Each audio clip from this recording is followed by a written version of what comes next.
الحمد لله رب العالمين الرحمن الرحيم مالك يوم الدين إياك نعبد وإياك نستعين الصراط المستقيم صراط الذين أنعمت عليهم غير المغضوب عليهم ولا الضالين. السلام عليكم ورحمة الله وبركاته. بسم الله الرحمن الرحيم. الحمد لله رب العالمين والصلاة والسلام على أشرف الأنبياء والمرسلين سيدنا وحبيبنا وشفيعنا ومولانا محمد وعلى آله وصحبه أجمعين. ربنا لا علم لنا إلا ما علمتنا إنك أنت العليم الحكيم. رب اشرح لي صدري ويسر لي أمري واحلل عقدة من لساني يفقهوا قولي. أما بعد. Yang kami hormati segenap jemaah yang hadir pada malam hari ini, para asatid, para hujjaj, tanpa saya menyebutkan satu persatu namun tidak mengurangi rasa hormat dan takdim saya, karena yang hadir pada malam hari ini para satu. Izinkan saya hanya membacakan kitab saja. Bismillahirrahmanirrahim. Wa al-musannif rahimahullahu ta'ala wa nafa'ana bi ulumihi wa amatana bi asrarihi wa bikum fid darin ya amin. Hari ini kita akan sampai kepada maqalah yang ke-14. Wal maqalatu rabi'ata asyarah, maqalah yang ke-14, nasihat yang ke-14. Siapa tahu nasihat ini bisa kita amalkan dan menjadi bekal akhirat kita. Al-ba'dil hukama, diceritakan daripada ahli hikmah. Siapa ahli hikmah itu? Atiba'il qulubi, ialah dokter hati. Kalau panjenengan pergi ke dokter gigi, namanya dokter gigi. Kalau panjenengan pergi ke orang melahirkan, namanya bidan. Yang akan memberikan nasihat kepada kita, dikasih kue, tapi insya Allah sampai akhir belum saya makan. Namun terima kasih banyak. Yang akan memberikan nasihat kepada kita malam hari ini adalah dokter hati. Kalau secara zahir ada dokter umum, dokter hati ini bukan meliputi hati yang ada di dalam diri kita. Secara kasat mata tidak tampak, namun secara rasa hati itu ada yang mengontrol baik tidaknya kita, baik pikiran atau tidak. Itu adalah hati. Dokter hati ini adalah wahamul awliya, wahum al-awliya. Mereka ini al-hukama, al-hikmah itu atau dokter hati itu disebut dengan waliullah, kekasihnya Allah. Apa nasihatnya? Mantawahhama, barang siapa dia menyangka annalahu waliyan, barang siapa dia menyangka, menduga bahwasanya baginya ada penolong, aula minallahi, lebih utama daripada Allah Subhanahu wa ta'ala, qallat, ma'rifatuhu billah, maka dia sedikit kenalnya kepada Allah Subhanahu wa ta'ala. Bapak, kalau bapak-bapak menyangka ada penolong lebih utama, lebih hebat daripada Allah Subhanahu wa ta'ala, kalau panjenengan punya prasangka itu, panjenengan belum kenal Allah sepenuhnya. Wal makna, maksudnya kata Syekh Nawawi Al-Bantani, man dhanna anna lahu nasira, barang siapa baginya menyangka ada penolong, aqraba minallahi, lebih dekat daripada Allah Subhanahu wa ta'ala, wa aksara nusratan minhu, lebih banyak pertolongannya daripada Allah Subhanahu wa ta'ala, demi Allah, fa innahu lam ya'rifu Allah ta'ala, maka orang yang menyangka seperti itu belumlah kenal dengan Allah Subhanahu wa ta'ala. Wa man tawahhama anna lahu aduwa, barang siapa yang baginya menyangka ada musuh, ada min nafsihi, lebih jahat musuh tersebut daripada dirinya, qallat ma'rifatuhu binafsihi, maka orang itu belum kenal sepenuhnya kepada dirinya. Bapak, kalau kita menyangka ada orang luar sana yang tidak suka kepada kita, lebih jahat daripada saya sendiri, saya belum sepenuhnya kenal kepada diri kita. Apa maksudnya? Dikomentari oleh Syekh Nawawi Al-Bantani, wa man adalla lahu aduwa aqwa min nafsihi, barang siapa yang menyangka baginya ada musuh yang lebih kuat daripada dirinya sendiri, al-imad, yang membawa kepada kejelekan, walawamati, yang membawa nafsu tersebut. Di dalam diri kita ini Pak, ada nafsu, ada nafsu.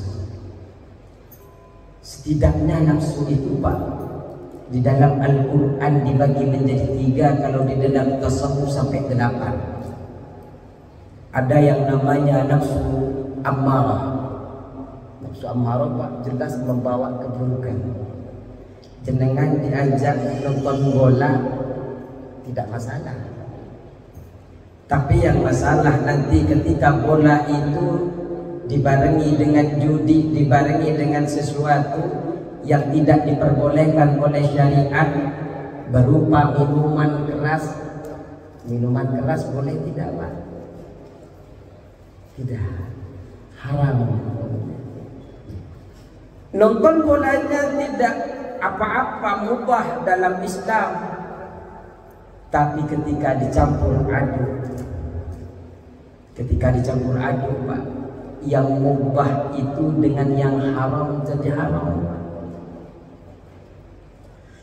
Itu adalah nafsu ammarah.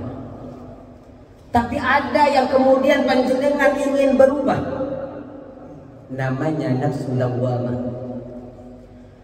Ketika panjenengan ingin berubah ini, ada namanya nafsu lawwamah yang selalu membisikkan kepada panjenengan. Tapi kalau tidak hati-hati, nafsu lawwamah ini sering mencela diri kita sendiri. Kenapa dulu saya melakukan itu?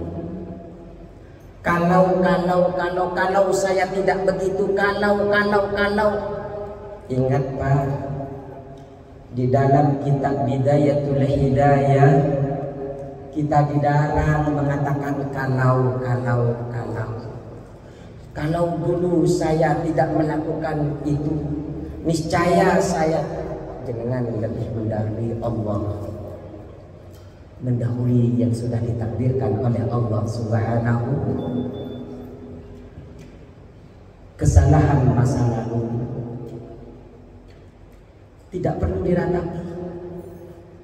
Kesalahan-kesalahan itu kita gunakan untuk bisa memberikan pelajaran kepada kita, sehingga kita menjadi orang yang lebih baik hari demi hari. Nafsu lawamah ini yang kemudian akan membisiki kita.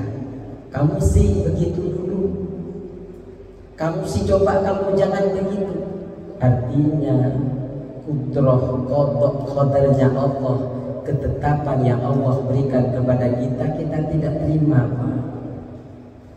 Hindari kalau. Karena yakin selagi nyawa kita masih ada, kita ada kesempatan untuk taat kepada Allah. Kalau toh itu adalah kekeliruan memang daripada hawa nafsu, tapi kalau hawa nafsu itu, Pak, potensi diterima ampunan oleh Allah lebih dekat.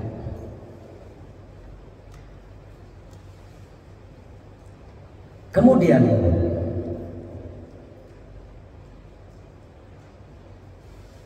fa innahu lam ya'rif nafsahu, karena ada nafsu ini yang kemudian panjenengan akan mengajak kepada keburukan. Ketika panjenengan mengatakan ada orang di luar sana yang lebih jahat daripada panjenengan sendiri, berarti panjenengan belum mengenal panjenengan sendiri. Betapa banyak jenengan, Pak, saya aib yang luar biasa cuma Allah tidak tampakkan kepada para jemaah. Kalau aib saya tampakkan kepada panjenengan, jangankan duduk di majelis ini, masuk ke masjid ini panjenengan tolak. Kenapa? Aibnya banyak. Cuma aib itu kemudian Allah tutupi, sehingga ada kesempatan untuk taat kepada Allah, taubat kepada Allah. Wal maqalatul khamisah asyarah, dan maqalah yang ke-15 an Abi Bakr As-Siddiq radhiyallahu anhu. Nasihat ini datang daripada Abu Bakar As-Siddiq. Kenal sama Abu Bakar, Pak? Tahu sama Abu Bakar As-Siddiq? Khalifah Nabi yang terkenal itu kan ada 4. Abu Bakar, Umar, Utsman, Ali. Nasihat ini datang daripada sahabat yang paling sabar daripada sahabatnya Rasulullah SAW. Apa nasihatnya? Fi qawlihi ta'ala, di dalam firman-Nya Allah Ta'ala, dhahara al-fasadu fil barri wal bahri bima kasabat aydin nas. Telah tampak kerusakan di muka bumi dan di lautan disebabkan tangan-tangan manusia. Pak, dunia ini tidak rusak kalau bukan dirusak oleh kita. Gereja Asri 2 ini tidak rusak kalau tidak dirusak oleh kita. Agama Allah, Pak, tanpa kita menolong akan selalu ada dimanapun saja. Tapi masihkah di blok hari ini ada Islam sampai 50 tahun kemudian? Islam mungkin tetap jaya walaupun bukan di blok H. Dimanapun ada Islam, dan tidak akan pernah kalah walaupun semua di dunia ini tidak masuk Islam. Allah tidak pernah kalah dengan siapapun. Islam ada di sini, kita pertahankan kepentingan kita dan anak-anak cucu kita. Di luar sana Islam ada, tapi belum tentu di Blok H ini ada. Makanya bagaimana caranya? Ayo kita datang ke masjid, makmurkan masjid. Kalau ditanya, perasaan ustadznya nampak pas kajian saja. Kok ustadznya kalau tidak kajian nggak nampak di Masjid Nur Hidayah? Katanya alamatnya Blok H. Izin Pak, malam ini di sini. Besok malam saya ada di Pulau. Habis maulid, habis misahnya ada di BGP bersama RW BGP. Habis jam 10-nya kembali ke pulau lagi. Pulau sana, habis maulid, BGP-nya di sana. Habis misahnya di sana jam 10. Bukan tidak mau datang ke masjid, bukan tidak mau menemani panjenengan. Belum lagi malam Selasanya biasanya di jalan. Jadi mohon dimaklumi kalau saya tidak ke sini. Bukan berarti saya tidak ingin memakmurkan bersama panjenengan. Ayo kita makmurkan masjid bersama-sama. Hikmahnya apa? Silaturahim. Hikmahnya apa? Kuatkan tali persaudaraan. Jangan sampai jenengan rajin ke masjid, hati satu sama lain rusak. Tujuannya di dalam masjid ini beda pandangan boleh, tujuan kepada Allah Subhanahu wa taala satu. Kalau ngikutin Rasulullah in asyidda 'alal kuffar, keras kepada orang-orang yang ingkar kepada Allah. Wa ruhama bainahum. Tapi kalau sudah bersama para muslim itu sangat sayang. Mungkin kita akan berbeda pandangan di dalam kajian Islam. Ada yang suka kajian akhlak, ada yang tidak suka. Ada yang suka bermadhab, ada yang tidak suka. Itu cuma cara bagaimana kita mendekatkan diri kepada Allah Subhanahu wa taala. Jangan gara-gara kita itu terbentur. Allahumma shalli ala Muhammad. Apa kata Abu Bakar As-Siddiq di dalam menafsirkan Al-Quran ini? Ini Al-Quran Pak, ada di dalam surah Al-Barr. Ay Abu Bakar fi tafsir dzalika, yaitu Abu Bakar di dalam menafsir hal tersebut. Al-Barr wal lisan. Daratan itu diibaratkan lisan. Ini tafsirannya Abu Bakar. Beda kalau kita ngaji tafsir Jalalain. Kalau tafsir Jalalain itu tafsirannya ada yang begini Pak. Nanti dikaitkan bagaimana kerusakan secara duniawi. Ada juga orang yang merusak secara akidah. Contoh yang merusak secara akidah itu menghalang-halangi orang masuk Islam, menghalang-halangi orang datang ke majlis. Ngapain ke majlis itu malam Sabtu? Orangnya sedikit. Ngapain datang ke malam Sabtu? Kajiannya tidak jelas. Yang penting panjenengan hadir ke sini Pak. Paham tidak paham, yang penting niatnya ingin ngaji, insya Allah panjenengan akan dicatat oleh Allah telah melakukan kebaikan. Imam Syafi'i mengatakan, la tasghal nafsaka bil batil. Kata Imam Syafi'i mengatakan, la tasghal nafsaka bil batil. Idza tasghal nafsaka bil haqqi.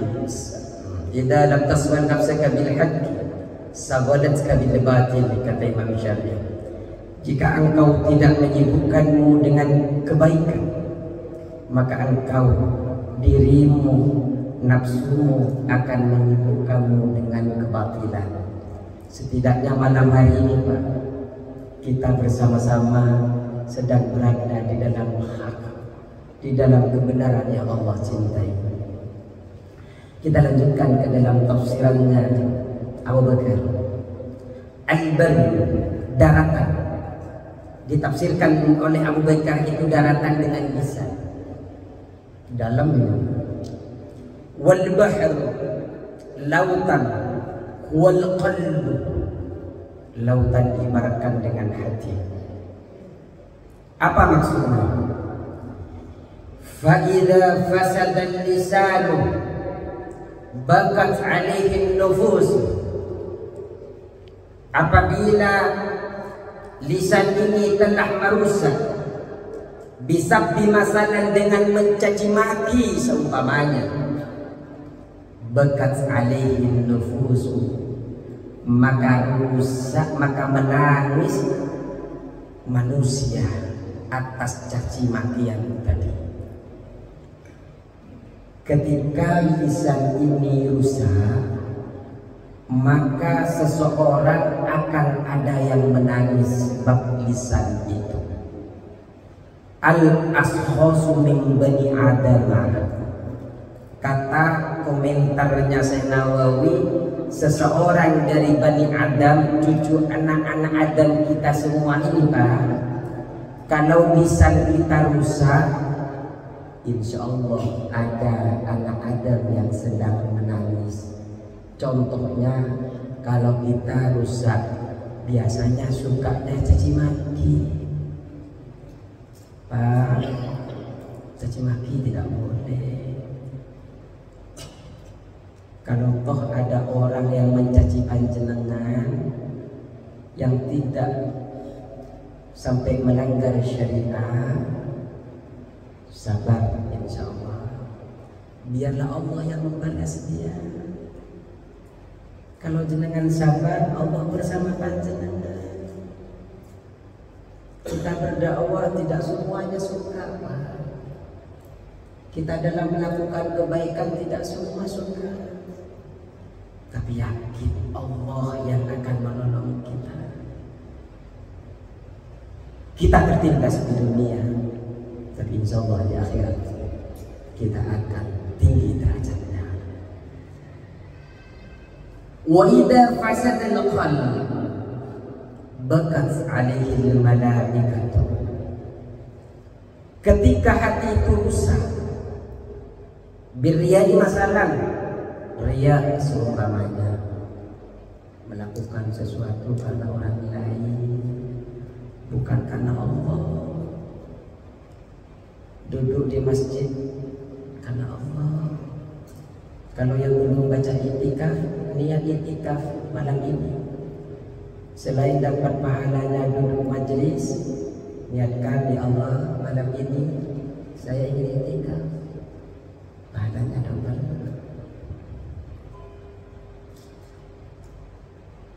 Ketika hati itu rusak, maka malaikat ada yang menangis atas hati yang rusak itu. Kenapa? Kilang kita kata. Nah ini yang bisa kita ambil ibrah pelajaran. Al-hikmatu fi anna lisana wahidun. Dikatakan hikmah bahwasanya lisan itu Allah ciptakan satu. Kita punya lisan berapa Pak? Berapa kita punya mulut? Takut lisan gak paham. Berapa kita punya mulut? Satu. Allah ciptakan kita lisan satu. Kenapa? Tambihun lil abdi, menjadikan, memberikan peringatan kepada hamba fi annahu la yanbaghi an yatakallama illa fiha yuhimmu, di dalam bahwasanya tidak pantas berkata kecuali seperlunya saja. Kita diciptakan oleh Allah memiliki lisan satu. Allah ingatkan kepada kita, bicara seperlunya saja.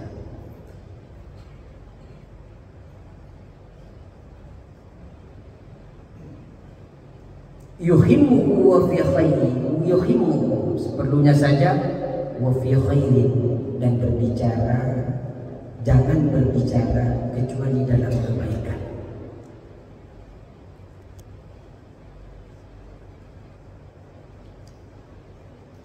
Binasanya orang terdahulu itu disebabkan 3. Pertama, bifuduli kalam, banyak ngomong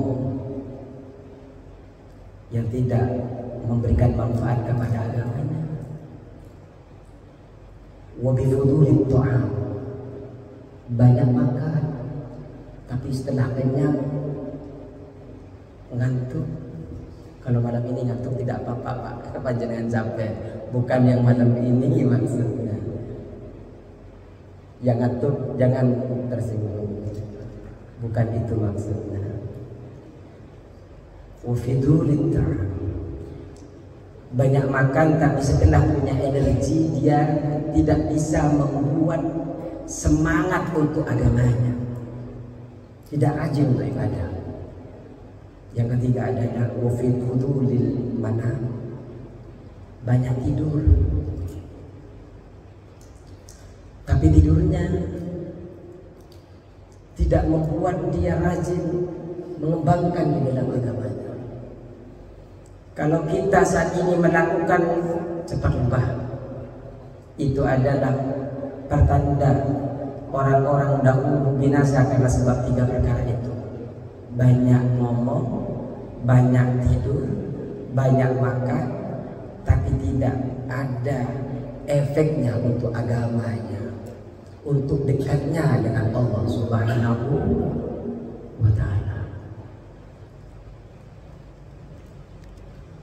Wakila, dan dikatakan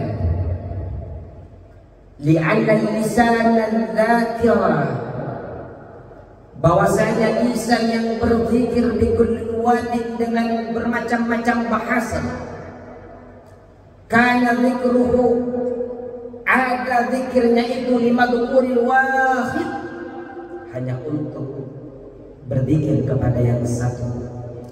Mau zikir pakai bahasa Jepang, mau zikir pakai bahasa Lampung, mau zikir pakai bahasa Mandarin, bahasa Jawa, bahasa Sunda, bahasa Medan, bahasa Batak, zikir-zikir itu semuanya untuk kepada yang wahid.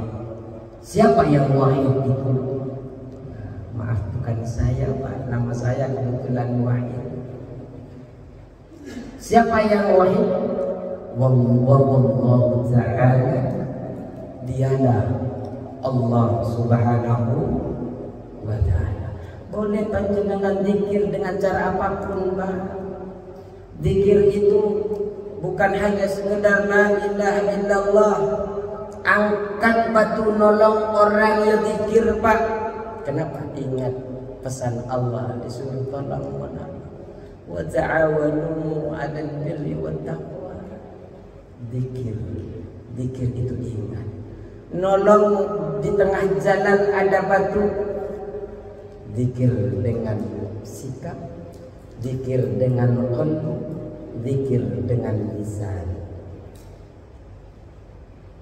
Siapapun bisa melakukan itu. Berat pasti, tapi kalau dikerjakan, insya Allah Allah akan berikan pahala. Amin Allahumma. Wa kadzalikal qalbu, begitu juga hati Allah ciptakan satu. Artinya hati ini hanya untuk zikir juga kepada Allah, bukan untuk sudahkan kepada makhluk-makhluk yang lain. Bi khilafil naqlil 'aini wal udhun, berbeda seumpama mata dan telinga. Fa innahu yata'addadu, maka sesungguhnya mata telinga itu berbilang. Ternyata telinga diciptakan lebih satu Pak. Telinga kita diciptakan berapa Pak? Mata kita diciptakan berapa Pak? 2. Qila, dikatakan li'anna al-hajat ila as-sam'i wal basari, atsal minal hajati ilal kalam. Karena kebutuhan mendengar dan melihat lebih banyak hajatnya daripada berbicara. Mungkin saya kalau bicara dengan panjenengan sering memotong perkataan panjenengan. Ketika panjenengan ngomong belum selesai, saya lebih banyak ngomong. Maafin ya Pak, jangan dosakan saya, nafsu masih banyak.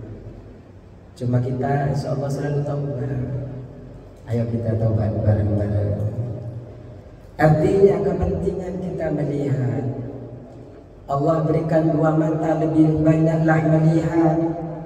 Allah ciptakan dua telinga, lebih banyaklah mendengar. Allah ciptakan satu mulut, ngomong secukupnya, bicara seperlunya, dengarkan perbanyak. Siapapun yang suka atau tidak suka kepada kita, dengarkan. Jenengan suka atau tidak, dengarkan. Siapa tahu yang tidak panjenengan sukai itu kemudian itu yang akan menyelamatkan kita nanti. Kita tidak tahu. Ada orang yang selamat, ada gara-gara lalat. Ada yang selamat di akhirat gara-gara nolong anak kucing. Itu para wali, Pak. Ketika ditanya dalam mimpinya, kamu masuk surga gara-gara apa? Gara-gara amal ya Allah. Tidak, enggak ada amalmu yang diterima. Seorang wali dibilang tidak diterima amalnya. Kemudian gara-gara apa ya Allah? Ada yang gara-gara lalat. Ketika nulis kitab, lalat itu singgah karena haus kemudian minum. Ada gara-gara anak kucing karena kedinginan, tanpa sengaja anak kucing itu dimasukkan ke dalam karungnya sehingga dia yang asalnya kehujanan akhirnya hawa. Dan itu yang kemudian menyelamatkan di akhirat. Kalau kita Pak, nyamuknya pakai raket, pakai baikon, saya Pak, bukan panjenengan, saya. Padahal di dalam Al-Quran itu disebutkan Allah jadikan itu sebagai tanda kekuasaannya Allah Subhanahu wa Ta'ala. Para jemaah yang dirahmati Allah Subhanahu wa Ta'ala, wa innama surihal qalbu bil-bakhri, sesungguhnya hati itu diibaratkan dengan lautan, li syiddati umqihi wa intisaihi, karena sangat dalamnya hati dan luasnya hati. Hati ini efeknya luar biasa Pak, kalau sampai tidak ditata. Bakhil itu datangnya dari mana? Pelit itu datangnya dari mana Pak? Dari hati. Tapi bakhil itu bisa mendatangkan kerusakan kepanjenengan di dunia dan di akhirat. Tapi dikatakan Pak, jenengan boleh pelit, pelit boleh. Tidak akan menghancurkan kepada dunia dan akhiratnya bagi orang yang pelit kalau tidak diikuti pelitnya. Karena pelit itu memang watak dan karakter manusia. Tapi kalau diikuti bawa kerusakan, kalau ditinggalkan bawa kebaikan. Allahumma shalli ala Muhammad. Sepertinya sudah mulai goyah. Sudah mulai goyah. Baca a'udzubillahi minasyaitonirrajim. Cukup ya Pak, dua nasihat ini yang penting masuk ke kalbu, Banyak nasihat yang kita baca tapi tidak bisa kita amalkan. Ya Allah, semoga apa yang kita baca di dalam nasihat dari Ibnu Hajar Al-Asqalani yang kemudian dikomentari oleh Syekh Nawawi ini menjadi keberkahan kepada kami, sehingga kami ketika kami melangkahkan lupa, ilmu ini bisa mengingatkan kami untuk tidak salah langkah. Cukup segini. Apa perlu ada komunikasi? Ada pertanyaan? Tidak ada? Udah mulai goyang. Baik, cukup. Wallahu muwaffiq ila aqwamit thoriq. Assalamualaikum warahmatullahi wabarakatuh.